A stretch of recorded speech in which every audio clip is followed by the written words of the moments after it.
ఆదరించావనుకో నిన్ను ఆదరిస్తాడు. అంటే మనం ఏం చేస్తామో పిల్లలు చూస్తారు, ఆ పిల్లలు అదే చేస్తారండి.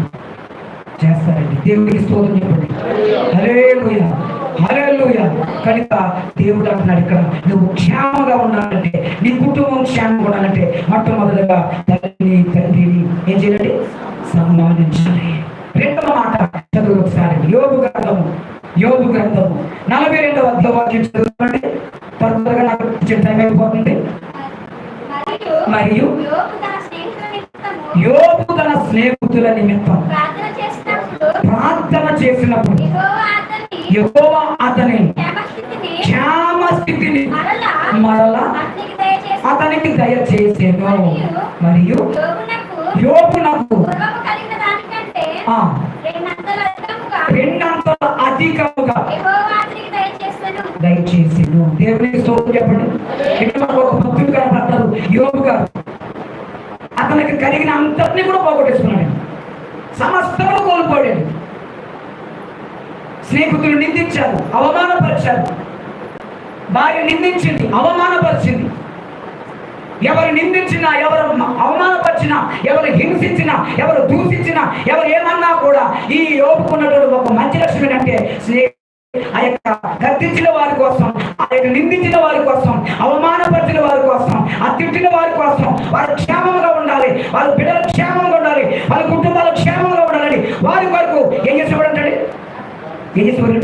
ప్రార్థన చేసేవారండి. దేవునికి స్తోత్రం చెప్పండి. ఇప్పుడు నీకు, నీ ఇంటి వారికి, నీ కలుగున్న అంతటికి క్షేమంగా ఉండాలంటే ఇప్పుడు మనం ఏం చెప్పండి? ప్రార్థన చేయాలి. ఏం చేయండి? ప్రార్థన వలనే పయనము, ప్రార్థనే ప్రాకారము, ప్రార్థనే ప్రాధాన్యము, ప్రార్థన లేనిది పరాజయం. ప్రార్థన వలనే పయనము, ప్రార్థనే ప్రాకారము, ప్రార్థనే ప్రాధాన్యము, ప్రార్థన లేనిది పరాజయం. ప్రభువా ప్రార్థన నేర్పయ్యా, ప్రార్థించకుండా నీవుండలేనయ్యా.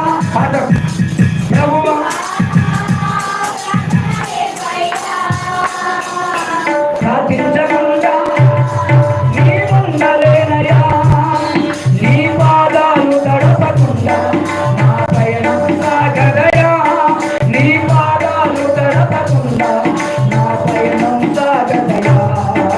ప్రార్థన వలనే పయనము, ప్రార్థనే సాకారము, ప్రార్థనే ప్రాధాన్యము, ప్రార్థన లేనిది పరాజయం. హల్లెలూయా, హల్లెలూయా. మనము, మన ఇంటి వారు మనకు కలిగిన అంత కూడా క్షేమముగా ఉండాలంటే మనం ఏం చేయాలండి? ఇంకా చెప్పండి.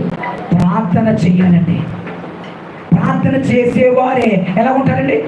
క్షేమముగా ఉంటారు.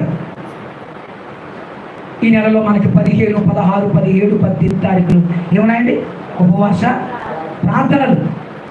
అవి చక్కగా జరగాలంటే మనం ఏం చేయాలండి? ప్రార్థన చేయాలి.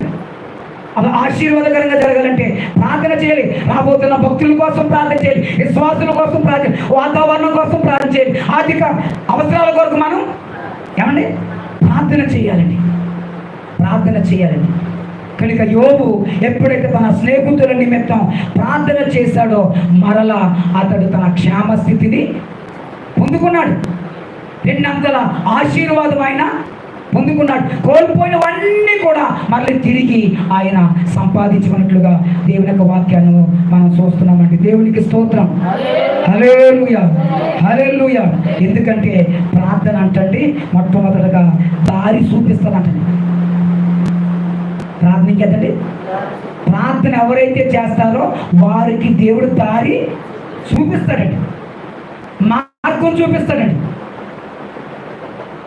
మార్గం చూపిస్తాడు. నీ పిల్లల కోసం ప్రార్థన చేయి, నీ పిల్లలకు మంచి దారి దేవుడు చూపిస్తాడు. నీ బంధువుల కోసం ప్రార్థన చేయి, వాళ్ళకి దేవుడు మంచి దారి చూపిస్తాడండి. హల్లెలూయా, హల్లెలూయా. ఇంకా చెప్పాలంటే ప్రార్థన చేసేవారికి దేవుడు అంటండి, ఆ ప్రార్థన చేసేవారికి ఆ దోషాలన్నీ దేవుడు క్షమిస్తాడంటండి. ప్రార్థన చేసినట్టండి దేవుడు మన దోషాలన్నీ